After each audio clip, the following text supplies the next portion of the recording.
Bienvenidos a Club de Prensa en NTN 24. Transmitimos desde Washington, a 3 cuadras de la Casa Blanca.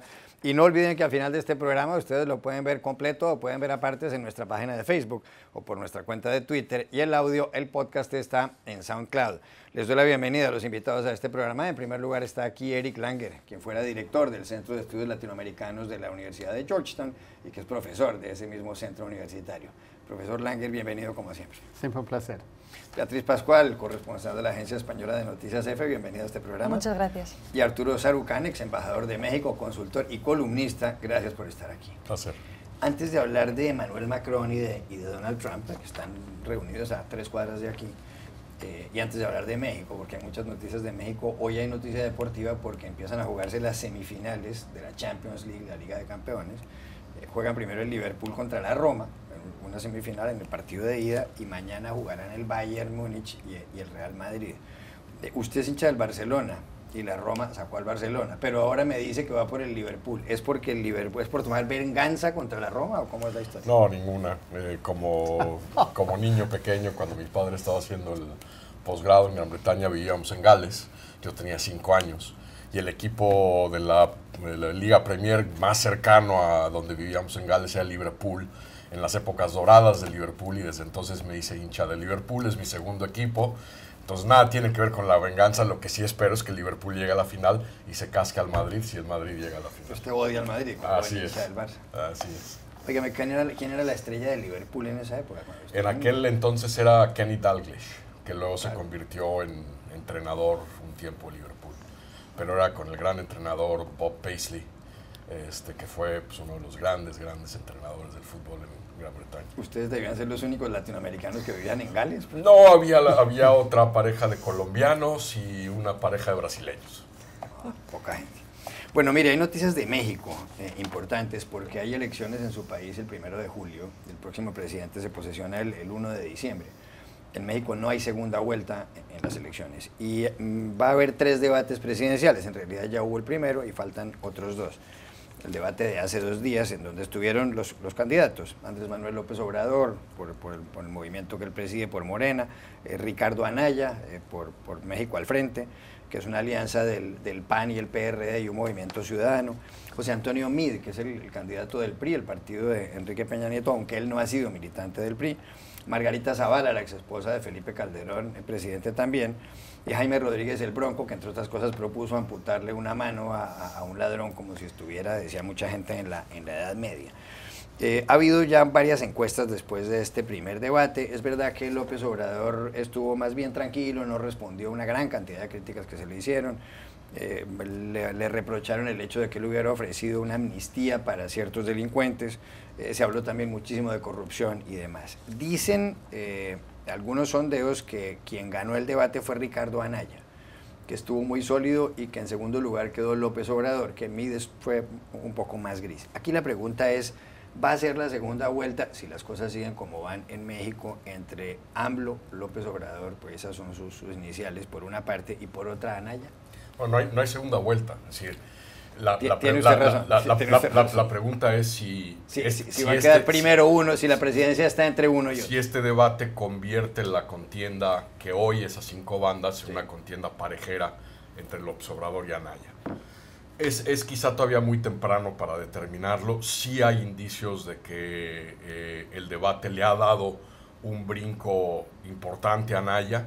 La gran pregunta es si será suficiente, primero, para que él recobre el momentum que él tenía antes de que el PRI y el gobierno le lanzaran las acusaciones de corrupción y de lavado de dinero, que lo detuvo, aplanó ese momentum que tenía.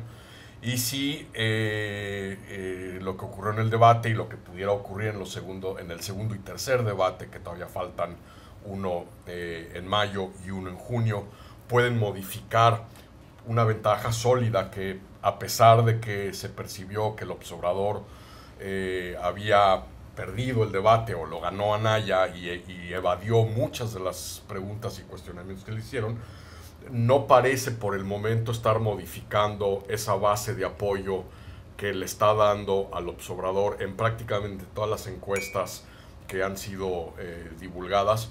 una ventaja de doble dígito. Mientras Anaya no reduzca, Anaya o quien sea, no reduzca esa brecha por lo menos un dígito, será muy complicado pensar que hay alguien que realmente pueda ser visto a ojos de ese 22-23% de indecisos que hoy por hoy siguen sin tomar una decisión sobre cómo van a votar. Ese va a ser el voto bisagra fundamental de esta elección. Si hay movimiento en ese 22-23% indecisos para buscar otra opción que no sea la del López Obrador. Veremos. Eric Langer. Bueno, un debate es muy poco, en realidad, y creo que hemos visto que eso realmente tiene algo que ver, pero no mucho. El problema que yo veo con Anaya es que son dos partidos bastante diferentes filosóficamente, y también el PAN y el PRD. sí, el PAN y el PRD, el PRD es supuestamente centro-izquierda y el PAN centro-derecha, y es una combinación, una alianza un poco extraña. Ahora puede ser que esta vez sí pueda aglutinar a suficiente gente para hacerla contra AMLO, pero parece que todavía no. La otra cosa es que hay PRI en los tres candidatos principales, porque PRD viene de PRI, históricamente. Obviamente priista está Mid, está allá, y también AMLO viene de PRI también, entonces era el PRD. En realidad, en ese sentido creo que también hay una frustración por parte del pueblo mexicano, que yo veo que no hay muchas opciones porque todos son más o menos iguales. Obviamente... Todos vienen del PRI. Todos vienen del PRI de alguna forma, No que es algo bien históricamente, bueno, conocido, porque eso ya es desde la Revolución Mexicana. Yo soy historiador, entonces me encanta eso porque veo una continuidad enorme aquí que realmente no cambia la dinámica de la política mexicana, que ese corte del PAN por un tiempo a partir de 2000 ya otra vez ha vuelto al PRI de alguna forma, porque es PRI o PRI. Con cuestiones de corrupción y todo eso, son todos, a mi parecer, iguales en ese sentido. Beatriz Pascual. Yo creo que es muy interesante este desencanto, ¿no? Estos indecisos que hay ahora mismo en la carrera presidencial, y de alguna forma cómo los medios de comunicación o las encuestas o la propia ciudadanía está intentando, creo que es crear de alguna forma una carrera entre dos caballos, ¿no? Por un lado, el señor Anaya... Los periodistas siempre hacen eso, ¿no? quieren dos caballos, sí. Claro, un poco de emoción, ¿no? Sí. Entonces, también creo que las encuestas, o sea, la encuesta que salió justo después del debate, la de Reforma, fue a 245 personas, de 89 millones de personas llamadas a votar, ¿no? Es una imagen muy pequeña, ¿no? Para, yo que soy una escéptica de las encuestas, para dar pues un juicio de valor, ¿no? De decir, bueno, pues... Pero sin embargo, ya la narrativa está ahí, ¿no? Entonces creo que hay que ver en los próximos debates cómo lo juega Anaya. Un debate, por supuesto, no te da la victoria en unas elecciones, pero tres te lo pueden dar, sobre todo si tu contrincante comete fallos. López Obrador se mantuvo tranquilo, supo defender sus cartas, su posición, pero claro, quedan dos debates. Si uno sigue hablando como un misil, como fue Anaya durante el debate, yendo uno a uno por los candidatos, y si López Obrador comete fallos, ahí puede sacar ventaja. Entonces creo que la clave va a estar en los siguientes debates, ¿no? Hay que recordar además que en el 2006 López Obrador también tenía una ventaja de dobles dígitos sobre quien acabaría ganando esa elección en el 2006, y que fue a raíz de un par de errores cometidos en el transcurso de la campaña. Claro, uno de ellos fue en etapas más tempraneras que en la que estamos ahora, pero el primero fue atacar al entonces presidente, que fue interpretado por la mayoría de los mexicanos como un ataque a la investidura presidencial más que al individuo que ocupaba la oficina presidencial en aquel momento, y luego su decisión de no asistir al primer debate presidencial aquel año, convencido que su ventaja de dobles dígitos no le daba a él ninguna motivación para acudir. Él percibía en aquel momento que había más riesgos al acudir a ese primer debate, y al no hacerlo, ahí se colapsó esa ventaja de dos dígitos que tenía él en aquel momento. Entonces, faltan 2 meses en la política, 2 meses es una eternidad. Vamos a ver qué sucede en el siguiente debate. El tercer debate, que es en el que se abordarán los temas económicos, que es la gran fortaleza de José Antonio Meade, creo que va a llegar demasiado tarde para él, dado las tendencias que estamos viendo, sobre todo a raíz de la encuesta del Reforma, que tú haces referencia a ella, a una encuesta de Massive Caller, que son de estas que hacen Telefónica, que hay que tomarlas con un grano de sal, pero que no obstante manifiesta una caída ligera del López Obrador, un brinco importante para Anaya y una caída relevante para Meade. Oye, hay más noticias de México, Arturo, y tienen que ver con un pronunciamiento del presidente Donald Trump por Twitter recientemente. Recordemos que Trump lanzó su campaña en junio de 2015 en la Torre Trump y además empezó insultando a los mexicanos el día que dijo que de ese país a Estados Unidos pues entran violadores, delincuentes y una que otra buena persona. Posteriormente dijo él que si llegaba a la presidencia quería renegociar el Tratado de Libre Comercio de Norteamérica, el NAFTA por sus siglas en inglés, que entró en vigor en el año 1994 y del que forma parte Estados Unidos, Canadá y México. En esas están renegociando este Tratado de Libre Comercio. Pues en las últimas horas Trump en su cuenta de Twitter dijo: México debe evitar que la gente viaje a través de ese país, de México, y entre Estados Unidos. Y además agregó en su mensaje en la cuenta de Twitter: puede que hagamos de esto una condición para el nuevo acuerdo NAFTA. Es decir, el señor Trump está, en cierto modo, condicionando el hecho de que haya un nuevo acuerdo NAFTA a la circunstancia de que México debe prohibir la entrada o por lo menos impedir el paso de gente que venga de Centroamérica o incluso de México y entre ilegalmente a Estados Unidos. Luis Videgaray, que es el secretario de Exteriores mexicano, el canciller, dijo que México pues, es un país soberano y que tiene todo el derecho de manejar su política migratoria pues, como quiera. ¿Cuál es su parecer sobre este asunto? ¿Será que Trump va a condicionar el NAFTA a que México cambie sus normas migratorias? Bueno, es un patrón ya habitual y conocido del presidente estadounidense, la vinculación temática, sobre todo la vinculación temática en la agenda con México. Hay que recordarle a nuestros televidentes que su campaña se construyó básicamente en tres temas que impactan o afectan a México: la renegociación del peor tratado de la historia, que era el Telecán, según él, el Tratado de Libre Comercio de América del Norte, la necesidad de construir un muro que pagaría a México y hacer el símil entre criminalidad y migrantes en Estados Unidos. Pues en esos tres temas México tiene mucho en juego. Este patrón lo vamos a seguir viendo. México ha sido claro que no acepta la vinculación temática. Es más, tú lo recordarás, ha habido muchas voces en México que durante este periodo le han insistido al gobierno mexicano que vincule temáticamente los temas para extraer mayores concesiones de Estados Unidos y un poco para nivelar la cancha de juego en la relación diplomática que es asimétrica con Estados Unidos. México se ha negado a hacerlo, se ha comportado como el adulto en la relación, ha buscado blindar, si tú quieres, la negociación del TLC del resto del ruido que se da en la agenda bilateral.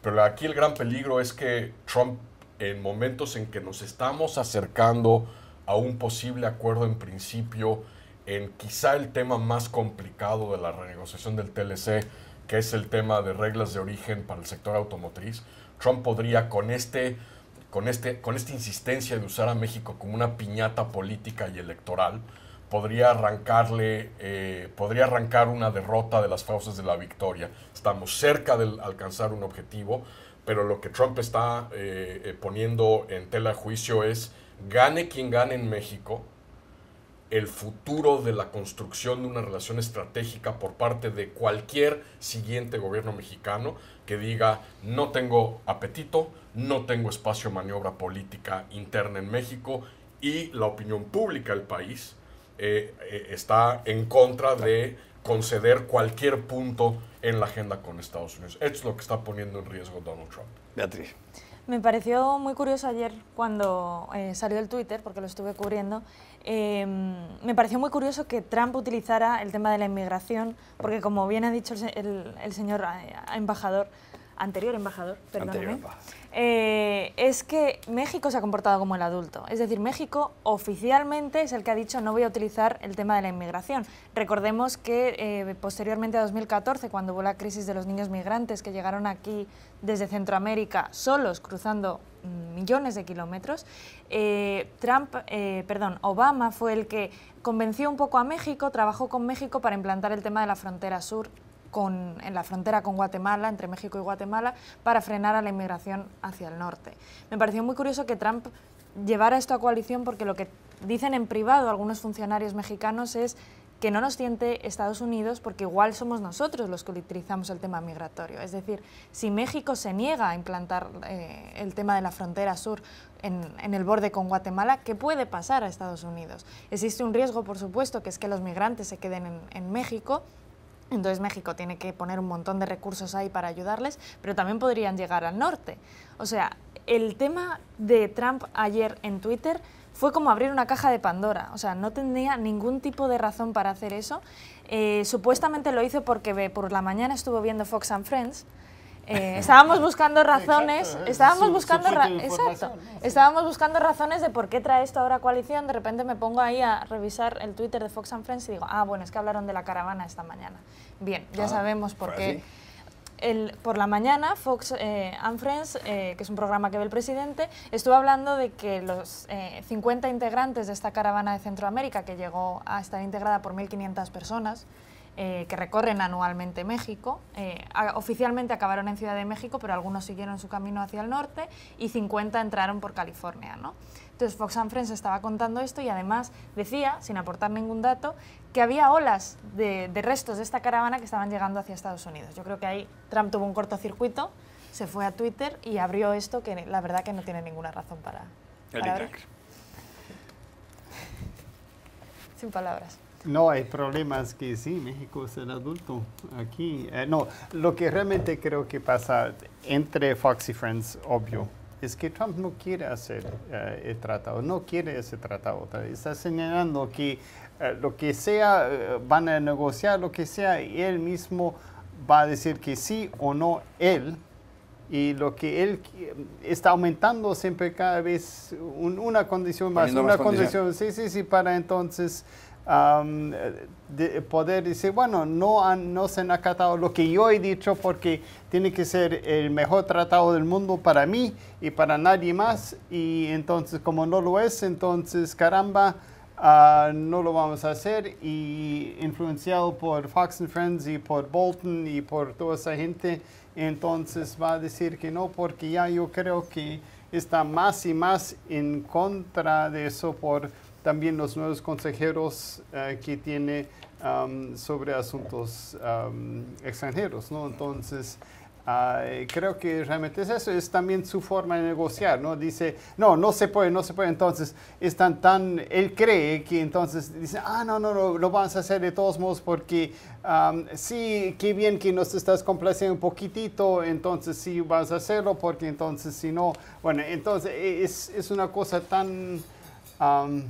quizás funciona para negociaciones de otras cosas, pero para no para hoteles y todo eso, pero yo creo que a nivel de diplomacia internacional hacer eso es muy nocivo para el país, para la institucionalidad de las relaciones internacionales y también para las mismas relaciones y el prestigio de Estados Unidos, lamento decir.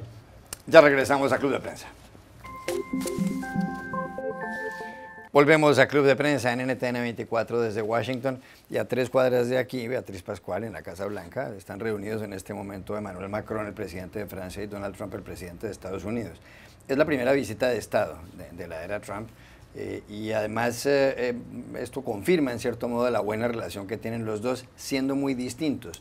El señor Trump es un aislacionista, el señor Macron es un globalista, el señor Trump quiere retirar a Estados Unidos del Acuerdo de París, el señor Macron quiere que permanezca. Uno de los puntos de diferencia más profundos tiene que ver con el acuerdo que se firmaron varias potencias internacionales con Irán, entre ellas la Unión Europea y las Naciones Unidas y países como el Reino Unido y Francia y demás, en el sentido de que ese país, Irán, se comprometía a no seguir enriqueciendo uranio. El señor Trump ha puesto una fecha límite, el 12 de mayo, y dice que si no se modifica ese acuerdo que se firmó, era Barack Obama presidente de Estados Unidos en aquel momento, pues que él se retiraría y sacaría a Estados Unidos de ese acuerdo. Pero lo cierto del caso es que Macron y Trump, a pesar de esas diferencias, se la llevan bien. Trump tiene 71 años, Macron tiene 40. El pasado 14 de julio Macron invitó a Trump a los Campos Elíseos, al desfile tradicional que organiza la República Francesa. Trump quedó obnubilado al ver esa cantidad de aviones y demás. Incluso ha pedido un presupuesto acá en el Departamento de Defensa para organizar un desfile semejante en la Avenida Constitución o en alguna de las avenidas principales acá. La pregunta que se hace todo el mundo es, más allá de esta cena de gala que van a tener hoy o de la cena que tuvieron ayer en Mount Vernon, en la residencia de George Washington, el primer presidente de Estados Unidos, o de que el señor Macron va a hablar mañana en una sesión conjunta ante el Senado y la Cámara aquí en el Capitolio, marcando un aniversario de aquel 25 de abril en el que Charles de Gaulle habló también en el mismo lugar. ¿Será que Macron puede convencer a Trump de que no se retire del acuerdo de Irán y de que no libre esta gran cantidad de guerras comerciales que quiere librar, entre otras, una de ellas con la Unión Europea? Ese, desde luego, es uno de los objetivos que tiene Macron durante su visita. El tema del acuerdo nuclear con Irán es extremadamente importante. La canciller Angela Merkel va a venir el viernes para reiterar el mensaje de Macron, por si quedaba alguna duda. Es muy importante, sobre todo también no solo para el acuerdo nuclear con Irán, sino para el tema de la credibilidad internacional de Estados Unidos de cara a futuras negociaciones con otros países con potencial nuclear, véase Corea del Norte. Es decir, y Irán ha estado insistiendo muchísimo en esto, el ministro de Exteriores iraní.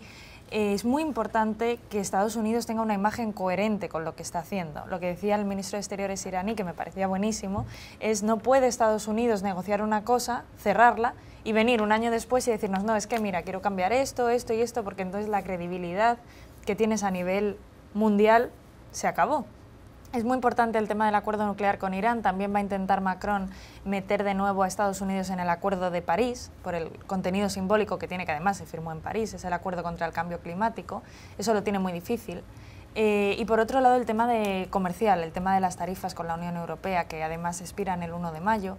Es muy importante lo que va a intentar Macron de, bueno, deja de hacernos la guerra comercial, extendamos estas excepciones, ¿no?, para las tarifas del aluminio y del acero.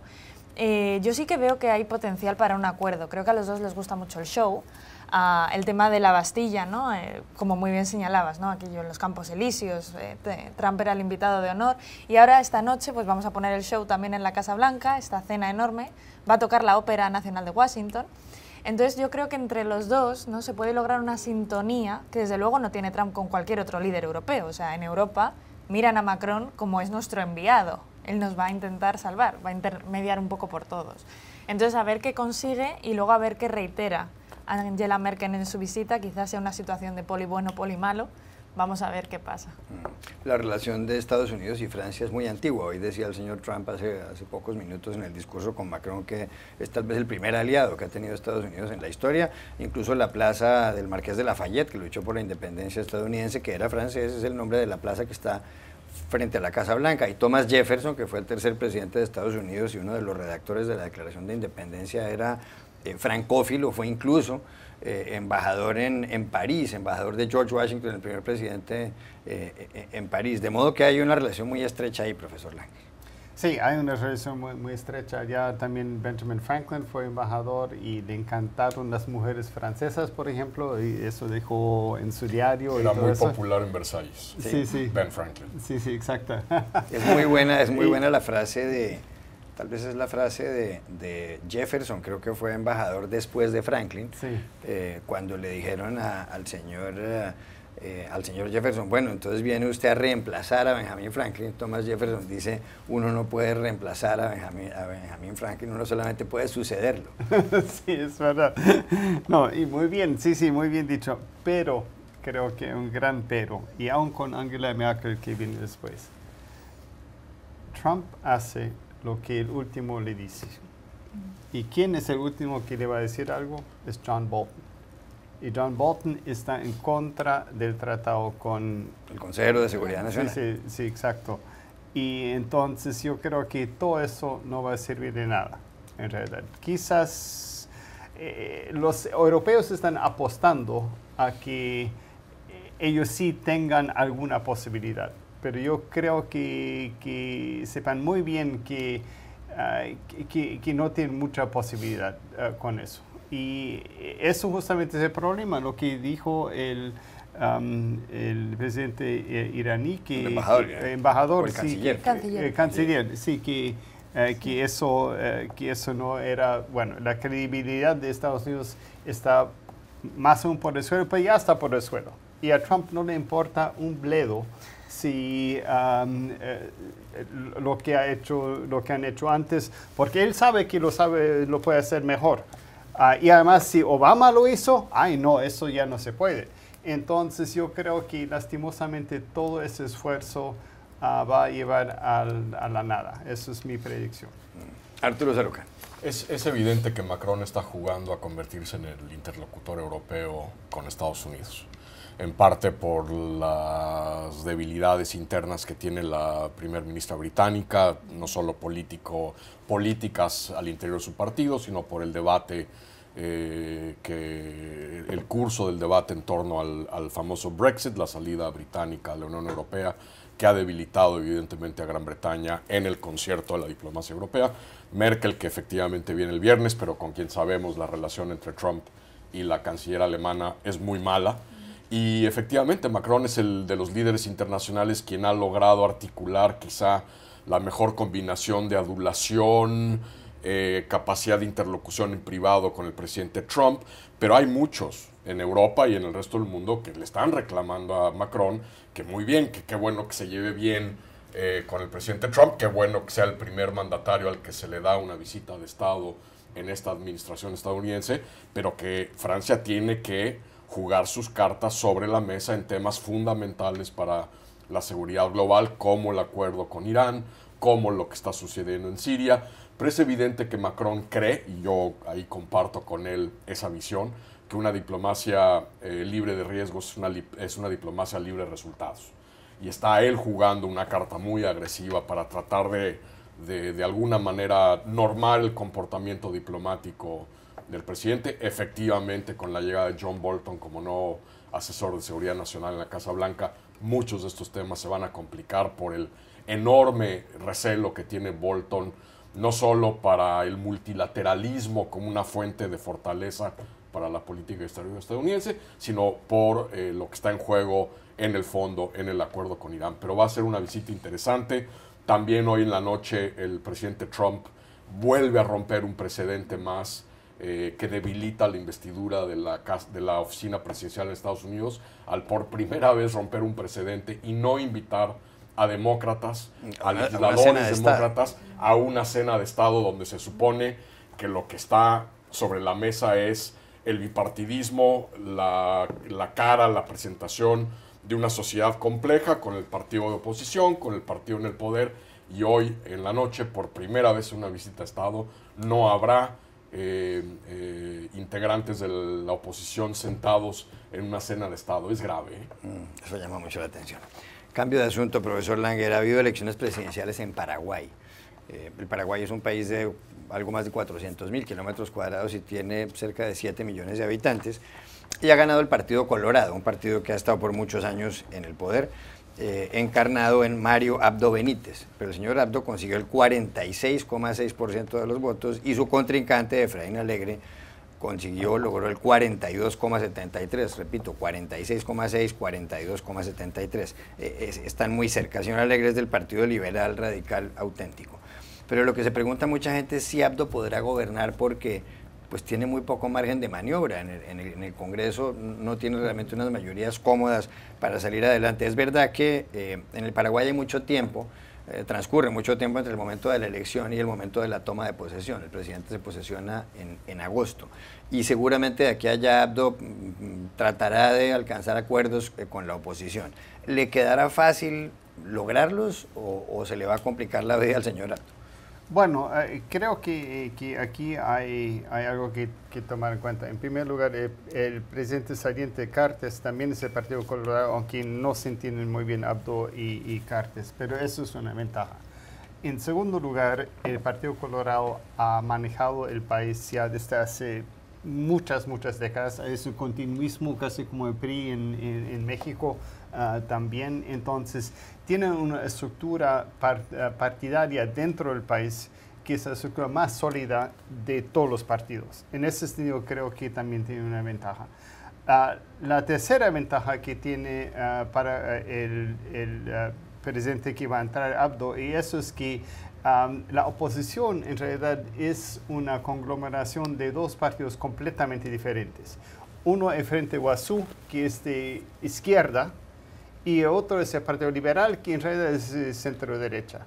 Entonces, obviamente se pueden juntar en oposición a los colorados, pero me parece que no tienen mucha opción allá porque ni tienen muchos intereses en común.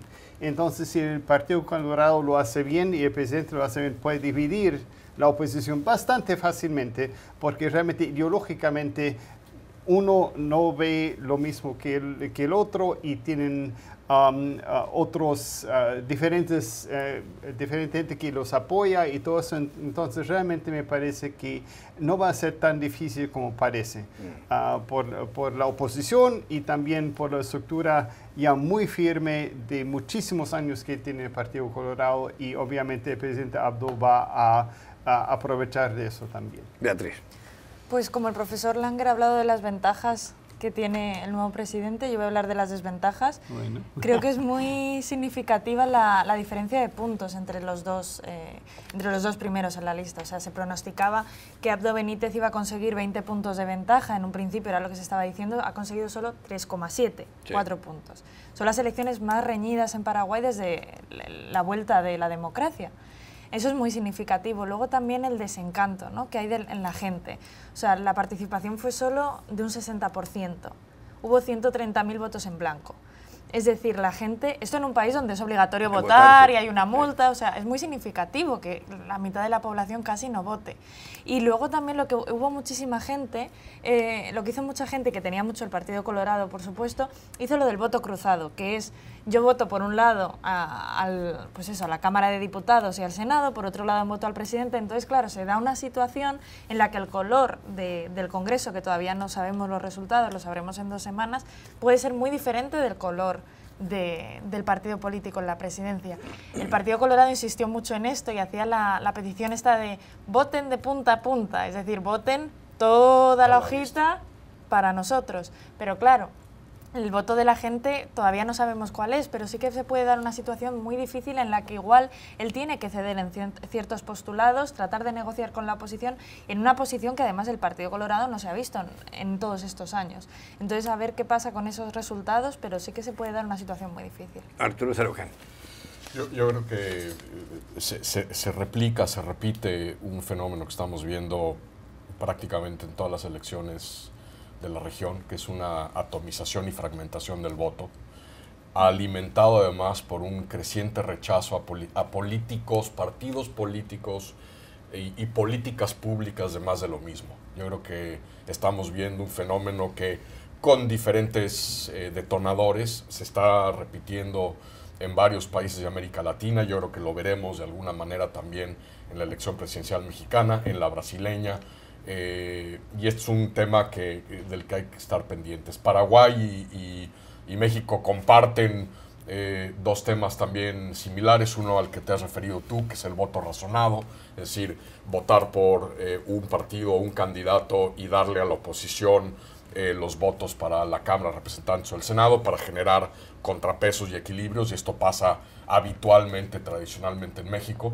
Para países que no tienen segunda vuelta es un tema complicadísimo, porque lo que acaba ocurriendo es, 1, generalmente el nuevo ejecutivo no tiene mandato popular, y 2, no tiene mayoría en el Congreso, y por lo tanto se tienen que construir coaliciones ad hoc o de tema por tema para poder legislar y avanzar legislación. La segunda es que, al igual que México, Paraguay y México tenemos estos periodos de transición horrendamente largos. En Paraguay es de 4 meses, en México es de 5 meses. Sí, de 1 de julio a 1 de diciembre. Y esto complica mucho las cosas, porque tienes un presidente electo cohabitando con un presidente en funciones, lame duck, pato cojo, pero no obstante cohabitando durante 4 o 5 meses, y la construcción de acuerdos y la conformación de un gabinete se vuelven bastante complicadas. Creo que un punto más que hay que tomar en cuenta, voy a defender mi posición aquí, y eso es que hay un crecimiento económico impresionante en Paraguay. Sí. Y ha sido teniendo, no mucha suerte, sino realmente ha crecido bastante. El problema obviamente es también, hay mucha pobreza al mismo tiempo. La desigualdad. Y la desigualdad, sí, exactamente. Pero al mismo tiempo se ve que tiene un futuro mejor. Y en ese sentido creo que Paraguay tiene esa ventaja, que no tiene como México, donde la economía no le va tan bien, ni otros países donde más bien bueno, está retrocediendo o por lo menos no está creciendo mucho, que tiene esa ventaja, ese pulmón de respiro para poder usarlo, que también se refleja siempre en la política. En ese sentido, creo que no es tan grave la situación en Paraguay como en muchos otros países, porque sigue creciendo la economía. Y entonces, por ejemplo, la corrupción, que sí es terrible en muchos países, incluso en Paraguay, todavía no tiene ese efecto todavía, porque todavía todos pueden de alguna forma participar de eso sin que se vea mucho el efecto de la corrupción. Ya regresamos a Club de Prensa. Volvemos a Club de Prensa en NTN 24 desde Washington. Arturo, ayer uno de los comités del Senado aquí en Washington confirmó, y eso tienen que hacerlo siempre, como nuevo secretario de Estado, como nuevo ministro de Exteriores, a Mike Pompeo, un hombre que desde el mes de enero de 2017 había sido director de la Agencia Central de Inteligencia de la CIA, y reemplaza a Rex Tillerson, expresidente de la ExxonMobil, a quien Donald Trump echó por Twitter. ¿Cómo cree usted que va a ser Mike Pompeo como secretario de Estado? Se lo pregunto porque usted ha tenido experiencia como diplomático aquí en Washington y conoce muy bien cómo funciona esto. Ciertamente creo que Pompeo va a tener mucha mayor capacidad y habilidad y apetito por la tarea de administrar y manejar una Secretaría de Estado tan importante como es el Departamento de Estado. Rex Tillerson la abandonó, hay un desánimo, es decir, cuando uno habla con ex colegas míos del Departamento de Estado, hay una caída de moral, de desánimo, una cantidad de cuadros que renunciaron y abandonaron o el servicio civil o el servicio diplomático carrera. Yo creo que Pompeo va a ser mucho más capaz de manejar una burocracia y un departamento como el Departamento de Estado. En el tema filosófico, programático, más complicado, porque Pompeo es un halcón, es una voz dura, es una voz que comparte con John Bolton, el nuevo asesor de seguridad nacional del presidente, posiciones mucho más duras cara a temas como el del acuerdo nuclear con Irán.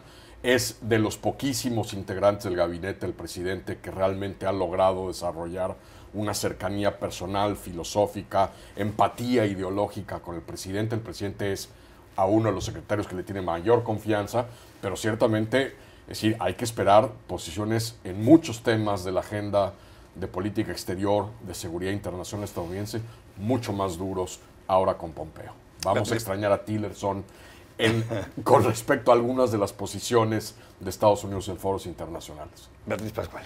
Sí, yo creo que es muy interesante esa posición, ¿no?, tan dura que tiene de halcón, es lo que de alguna forma ha echado también para atrás a los demócratas, ¿no? Aparte de que estamos en un año electoral, hay elecciones legislativas en noviembre y pues queda feo, ¿no?, apoyar al candidato para dirigir la diplomacia estadounidense de Trump. Pero sí que es muy interesante la lucha interna que ha habido en el Senado. Ayer el Comité de Relaciones Exteriores finalmente le dio el voto al señor Pompeo, pero estuvo muy cerca de convertirse en el primer nominado en no conseguir ese aval. En el Senado seguramente lo voten durante esta semana y sí que conseguirá la aprobación. La conseguirá porque hay un par de senadores demócratas de Virginia Occidental y de Dakota del Norte que se han acobardado por esto mismo de las elecciones de noviembre y han dicho que sí que van a apoyar al señor Pompeo porque tienen miedo de que en sus estados, donde ganó Trump abrumadoramente durante las elecciones, pues eso les pueda pasar factura.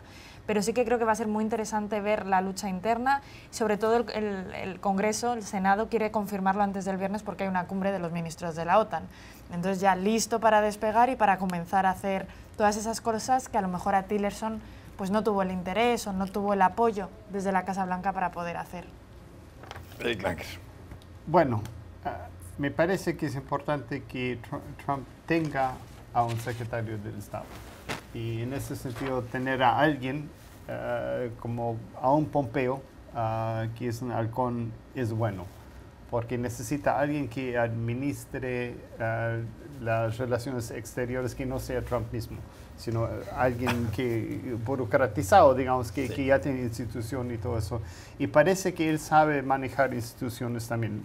Según lo que tengo entendido, tuvo bastante buena reputación dentro de la CIA y todo eso, así que no había problema. Como Tillerson fue un desastre con eso también. Administrativo, sí. Y entonces me parece que de alguna forma es positivo tener a alguien allá y también puede ser que con eso el Departamento de Estado recupere un poco su prestigio y también pueda fortalecerse porque Pompeo entiende que no se puede rebajar el 30% de los diplomáticos o del presupuesto, sino más bien hay que tener un Departamento de Estado fuerte. Y creo que en ese sentido creo que es bueno. Ahora, filosóficamente no comparto nada con él, me parece que realmente es un halcón, pero al final de cuentas, dentro de la situación en la cual estamos, sí, es mejor tener a alguien como Pompeo que no a nadie. Que no tener a nadie. Exacto.